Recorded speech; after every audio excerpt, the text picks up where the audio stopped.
Everyone, welcome back to Literate Lens, where we dive deep into books that have the power to completely transform your life.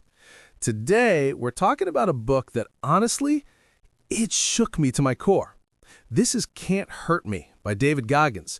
And trust me when I say this, if you've ever felt like giving up, if you've ever thought you weren't good enough, or if you're just stuck in life right now, this story is gonna hit different. So settle in, because we're about to go on a 90-minute journey through one of the most brutal, honest, and inspiring life stories you'll ever hear. Before we jump in, if you love powerful book summaries that actually help you grow, hit that subscribe button and turn on notifications. We break down life-changing books every week here at Literate Lens, so you don't want to miss out. All right, let's get into it. So imagine this. You're a kid, maybe 6 or 7 years old, and you're sitting at the dinner table. But you're not eating. You're terrified. Because across from you sits a man, your father, who isn't just strict, he's a monster. David Goggins grew up in this nightmare. His father owned a roller skating rink in Buffalo, New York, and from the outside, everything looked fine. Normal family, normal business.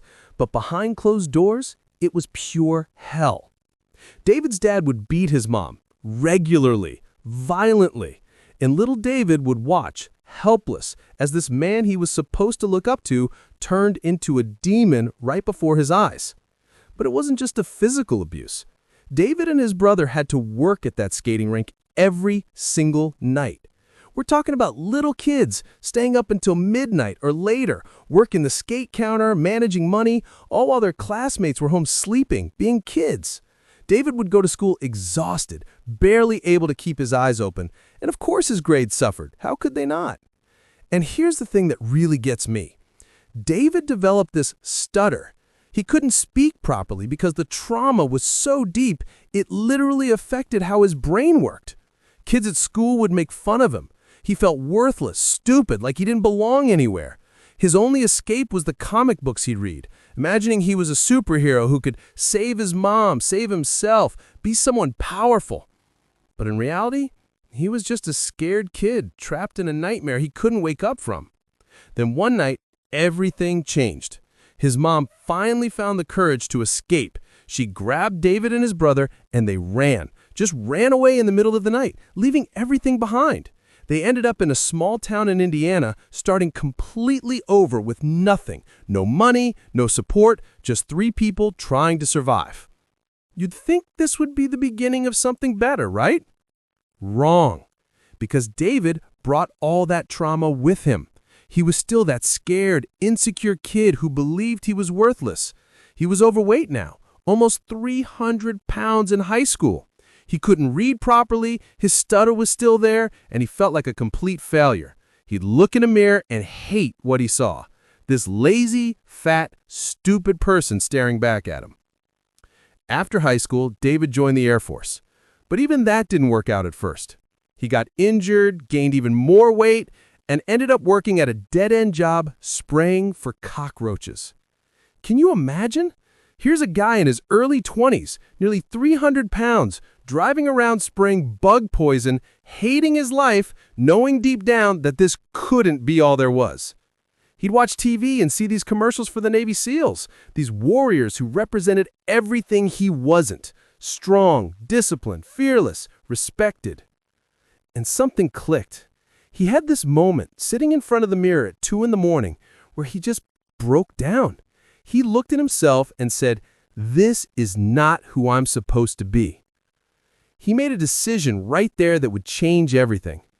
He decided to become a Navy SEAL.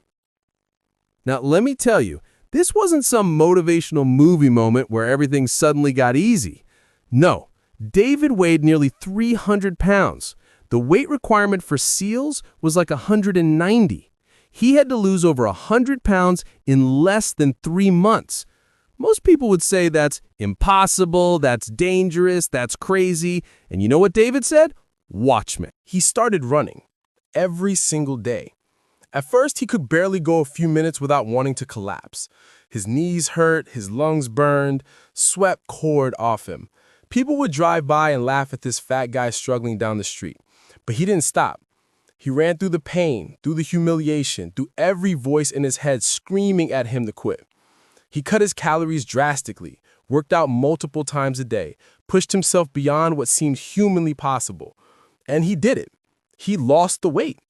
He showed up to SEAL training, and you think that's where the story gets easier, right? Wrong again. Because SEAL training, specifically something called Hell Week, is designed to break you. It's 5.5 days of constant physical torture. You're wet, cold, exhausted, running on maybe 4 hours of sleep total. You're carrying boats on your head, swimming in freezing ocean water, doing endless push-ups and runs while instructors scream in your face, trying to get you to quit. Most people quit. Like the majority. The bell is right there, and all you have to do is ring it 3 times and the pain stops. You can go eat a warm meal, take a hot shower, sleep. It's so tempting. And David, even though he'd come so far, wanted to quit too, multiple times. His body was breaking down, he was hypothermic, everything hurt. But here's where David discovers something that will become his philosophy for the rest of his life. He created what he calls the 40% rule. When your mind is telling you you're done, you're really only at 40% of your actual capability. There's 60% more in the tank. Your brain is trying to protect you from discomfort, so it sends you these signals to stop way before you actually need to. David learned to push past those signals, to quiet that voice and tap into the reserve that most people never access.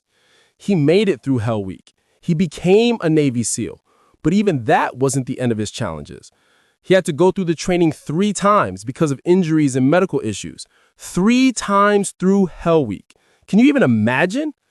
Most people can't handle it once. But David kept coming back, kept pushing, kept refusing to let his past define his future.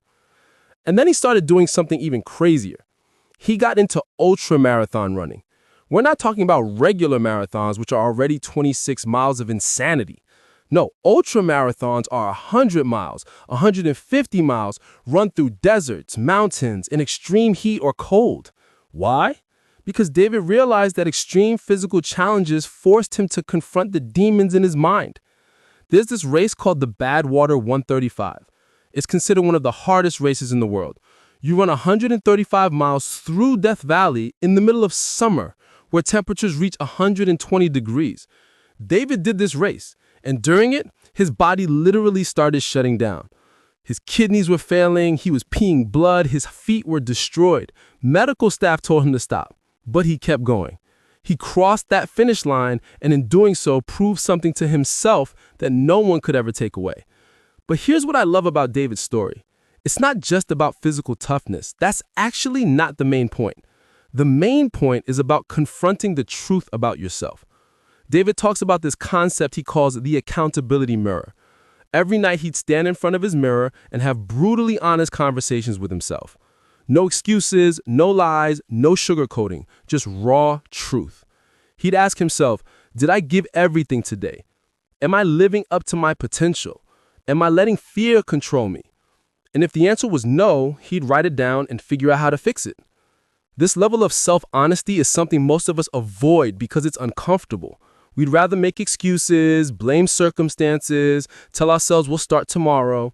But David realized that you can't change what you won't acknowledge. He also talks about this idea of callousing your mind. Just like your hands develop calluses from hard work that make them tougher, your mind can develop calluses from facing hard things repeatedly. Every time you push through discomfort, every time you do something that scares you, every time you keep going when you want to quit, you build mental toughness. You prove to yourself that you're capable of more than you thought. David had every excuse in the world to fail. Abusive childhood? Check. Learning disabilities? Check. Poverty? Check. Racism? He faced that too, as a black man in predominantly white spaces. Dealing with people who doubted him, discriminated against him, told him he didn't belong. But he refused to let any of that become his identity. He refused to be a victim of his circumstances. And I think this is where the book really speaks to young people, to anyone feeling stuck right now, because we all have our own version of David's story. Maybe you didn't grow up with physical abuse, But maybe you grew up with parents who didn't believe in you. Maybe you weren't overweight, but maybe you struggle with anxiety or depression. Maybe you have learning disabilities or financial struggles, or people telling you you're not good enough. David's message is simple but powerful. Those things are real, they're valid, but they don't have to define you. You have a choice. You can let your past and your circumstances be an excuse for mediocrity, or you can use them as fuel to become something extraordinary. The question is, what are you going to choose? One of my favorite parts of the book is when David talks about this concept of the cookie jar. When you're going through something hard, when you feel like quitting, you reach into your mental cookie jar and pull out a memory of a time you overcame something difficult. Maybe it was that test you've studied all night for and passed. Maybe it was that breakup you survived. Maybe it was that race you finished, that job you got, that fear you conquered. Those memories are proof that you're stronger than you think. They're evidence that you can do hard things. David would use this technique during races when his body was screaming at him to stop. He'd remember Hell Week, remember all the times people said he'd fail and he proved them wrong. Remember his mom's strength in leaving his father. Those memories gave him power when he had nothing left physically. But here's the reality check that David gives us, and this is important. This isn't about becoming a Navy SEAL or running 100-mile races. That's not the point. The point is about finding your own limits and pushing past them. For some people, that might be waking up early to work on a side project. For others, it might be having a difficult conversation you've been avoiding. It might be going back to school, starting a business, ending a toxic relationship, or simply choosing to show up consistently when every part of you wants to stay comfortable. David talks about how we all have an inner bitch, this voice inside us that wants to take the easy route, that wants comfort, that makes excuses. And every single day is a battle between that voice and the warrior inside you who knows you're capable of more. The warrior isn't louder, unfortunately. You have to consciously choose to listen to it, to follow it, even when the inner bitch is screaming. There's this powerful moment in the book where David talks about his relationship with his father later in life. His father got sick, and David had every reason to never speak to him again after everything he put the family through. But David went to see him, not because his father deserved it, but because David needed to let go of that hate and pain. He needed to be the bigger person, not for his father's sake, but for his own. That takes a different kind of strength than running 100 miles. That's emotional courage. And I think that's what makes this book so complete. It's not just about physical achievement, it's about mental health, emotional healing, and becoming whole. David didn't just build a strong body, he built a strong mind. He went to therapy, confronted his trauma, learned about himself. He became a student of his own psychology. One thing David emphasizes is that he's not special. He doesn't have some genetic advantage or superhuman DNA. He started from a deficit, actually, with all the trauma and learning disabilities. What he has is something available to all of us: the willingness to suffer voluntarily. Most people avoid discomfort at all costs. We want the easy button, the shortcut, the comfortable path. But growth doesn't happen in comfort. It happens when you're pushing against your limits, when you're scared, but you do it anyway, when you fail and get back up. David failed a lot, by the way. He failed SEAL training twice before completing it. He failed races. He's had injuries and setbacks. But he doesn't let failure define him. He extracts the lesson, adjusts, and comes back stronger. That's the mindset shift. Failure isn't the end, it's information. It's feedback. It's part of the process.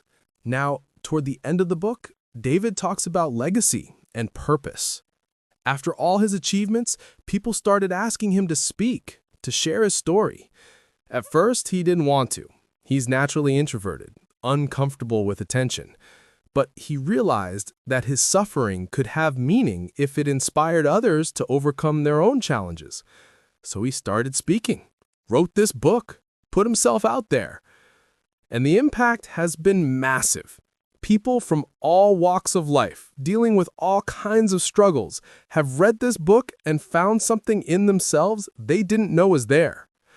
They found permission to be honest about their struggles. They found a blueprint for mental toughness. They found hope that change is possible, no matter where you're starting from.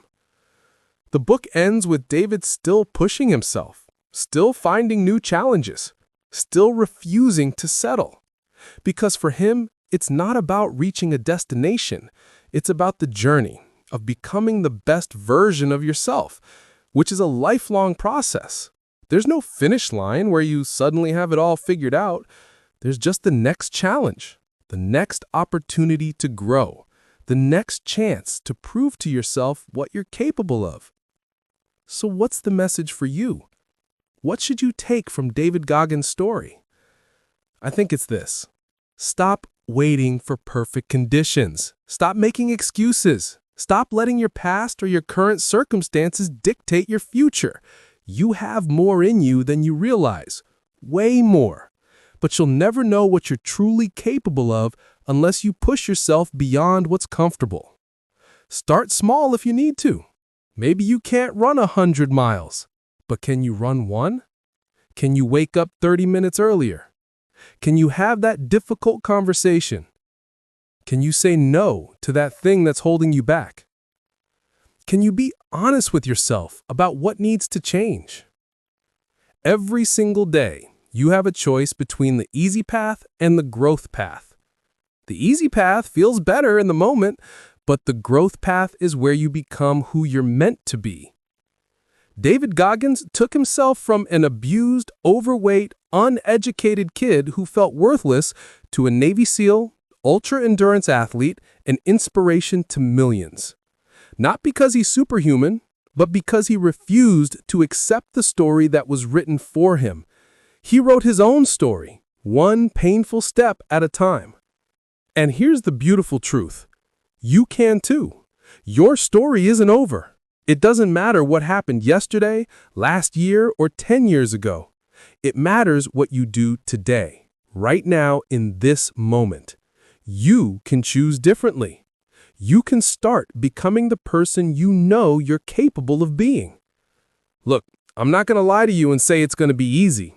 It won't be. There will be days you want to quit, days you feel like you're not making progress, days when going back to your old, comfortable patterns seems so much easier. But on the other side of that discomfort, on the other side of that pain, that's where you find out who you really are. That's where you build unshakable confidence. That's where you prove to yourself that you're not limited by your circumstances, your past, or other people's opinions. David's story proves that the human spirit is capable of incredible things when we stop limiting ourselves. When we stop listening to the voices that tell us we can't and start listening to the quiet voice inside that says we can. That voice is in you right now. It might be quiet. It might be buried under years of doubt and fear, but it's there. And every time you choose courage over comfort, that voice gets a little louder. So I want to challenge you today. After you finish watching this video, don't just move on to the next thing. Sit with what you've heard. Ask yourself honestly, what's my 40%? Where in my life am I settling for less than I'm capable of? What am I avoiding because it's hard or scary? What would I do if I wasn't afraid of failing? Write it down. Look at it. And then take one small step toward it. Maybe you've been saying you want to get in shape. Go for a run today, even if it's just 10 minutes. Maybe you've been saying you want to start that business. Spend 1 hour researching it. Maybe you've been meaning to have a hard conversation with someone. Pick up the phone. One step. That's all it takes to start. And then tomorrow, take another step and another. Build momentum. Build evidence for yourself that you can do hard things. David Goggins proved that you don't have to be a victim of your circumstances. You can be the hero of your own story. but nobody's coming to save you. Nobody's gonna do the work for you. That's the harsh truth, but it's also liberating because it means you have the power. You have the control. You just have to choose to use it. If this summary resonated with you, if something I said sparked something inside you, do me a favor, hit that subscribe button for Literate Lens. We break down powerful books like this every single week, books that have the potential to transform your life if you apply what you learn. And drop a comment below telling me what your first step is going to be. What's one thing you're going to do differently after hearing David's story? I read every comment, and I want to know what you're working on. Also, if you haven't read Can't Hurt Me yet, go get it. Seriously. This summary gives you the overview, but the book goes so much deeper. David shares specific strategies, exercises, and challenges throughout the book that will help you apply these principles to your own life. It's not just an inspiring read, it's a practical manual for mental toughness. Remember, you're not alone in your struggles. Everyone is fighting battles, facing fears, dealing with self-doubt. The difference between people who succeed and people who don't isn't talent or luck or circumstances. It's the willingness to keep going when things get hard. It's the courage to be honest with yourself. It's the decision to stop making excuses and start making progress. You've got this. You're stronger than you think. You're capable of more than you realize. The only question is, are you willing to find out how much? Are you willing to push past your 40% and discover what you're really made of? Thank you so much for spending this time with me today here at Literate Lens. I hope David's story lit a fire in you like it did for me. Now go out there and show yourself what you're capable of. Stay strong, stay hungry, and I'll see you in the next video. Until then, keep growing, keep pushing, and never forget, you can't hurt me.